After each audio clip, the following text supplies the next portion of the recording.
Are you interested in the BMW X5M? Well, my favorite here, the Marina Bay Blue metallic color, really awesome.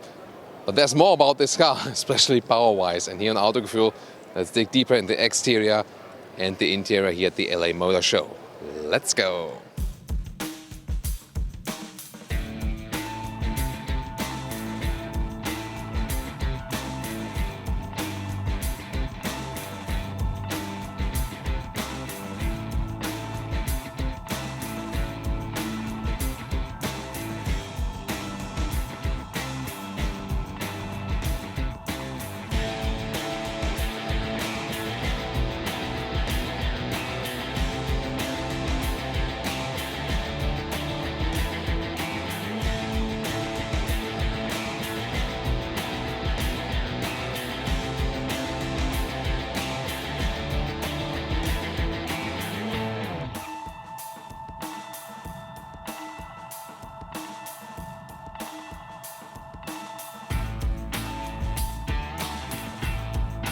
The X5M in this generation here also features the bigger double kidney in the front, black frame, and also those black vertical fins in there, and they're always open, whereas the base X5 has those adaptive air intakes in the double kidney, but here you maybe need a little bit more cooling, depending on how you're driving.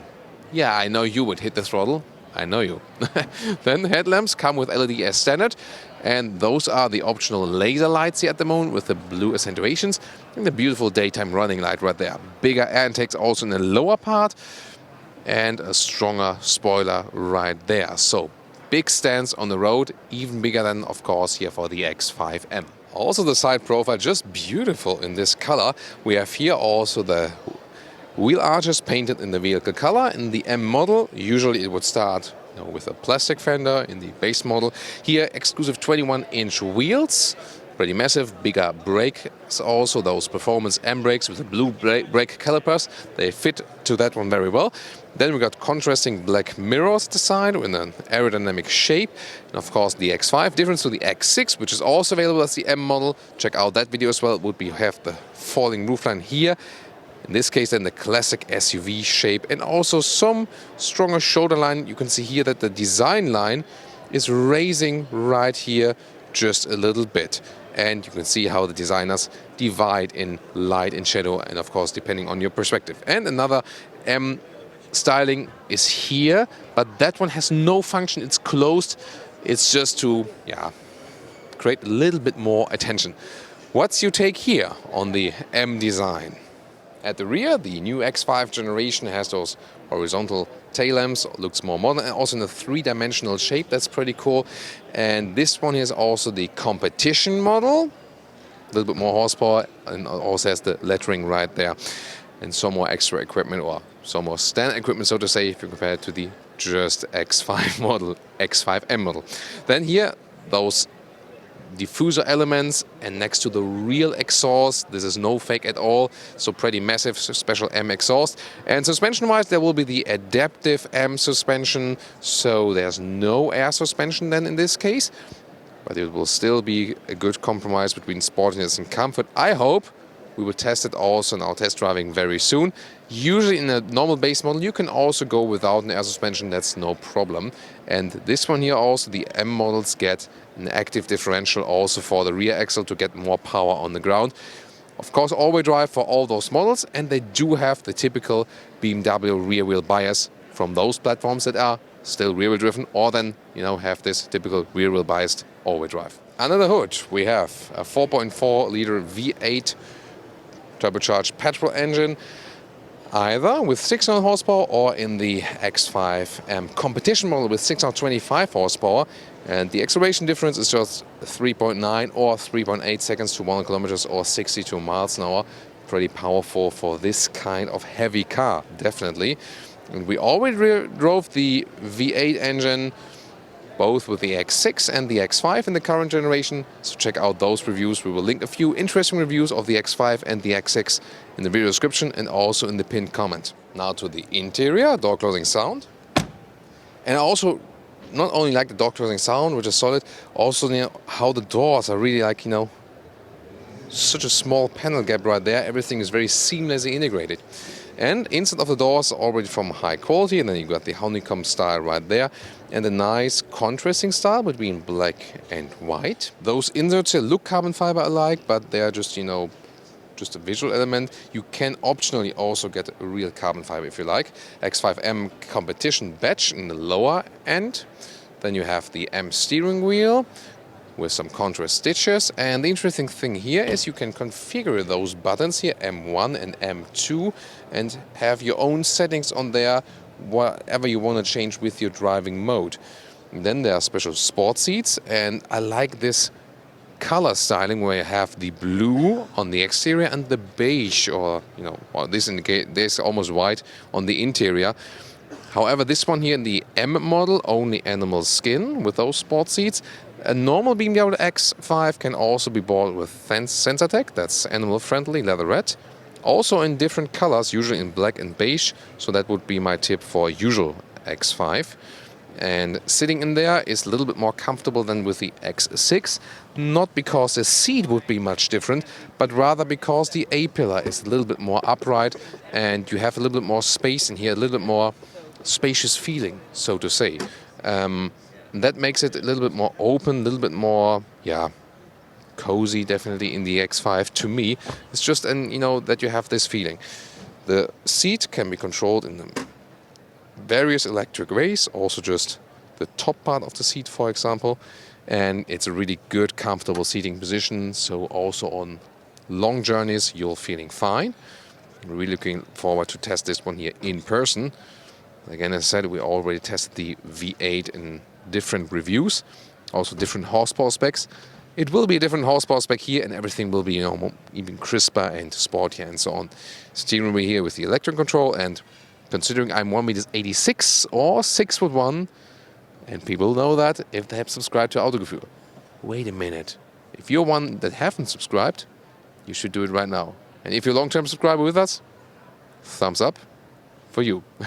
So, and then there's still some headroom right left here. There is a panoramic roof available. It's not powered at the moment, but you can also open that. You can also go without it, but it should leave some more nice light in. There's also a cover for that available you can close, but I also have some feedback from time to time saying, oh, you know, I live in Texas or something, and I never go for panoramic roofs because it gets so hot even with the shade in summer. It's also an interesting aspect to look at it. By the way, this box here is for the head-up display, which is for X5M and X6M as standard equipment. So at least they put some more standard equipment here if you're already not buying a house but a car. You know, of course, pricing will be quite ridiculous for this version. Now to the interior overview, where again we have this cover. Actually, I mean, it looks quite nice, but it feels a little bit cheap. I don't know. But the LED ambient lighting, that's pretty cool, especially here in the blue color, also in the lower end. Here again with the X5M badging. Also the blue car is being shown in the, you know, in the widescreen format. This is, by the way, a standard setup. They don't offer anything else for this car. Sadly, animal skin cover for that. Usually you can also get a sensor tech cover. That would be a little bit more sustainable for the top dashboard. Still some manual controls here, for example, for the temperature, like that, and also for the volume control with the metal knurling around. Then you've seen the steering wheel already in compact size with the special mode buttons right there. Also shifting pedals are available, heated steering wheel. In the lower part you got the special shifting lever, also with the transmission controls and the red start-stop engine button. And this lower part, by the way, can slide open for inductive charging pad, Apple CarPlay wireless connection, and also some USB-A recharging and heated and cooled front cup holders. So, and then in this M menu, a special one, you can configure actually everything right here. And there you can see this one does not have a two-wheel drive function, not a rear-wheel drive function like with the M5 or M8, but that's totally fine for an SUV, you know.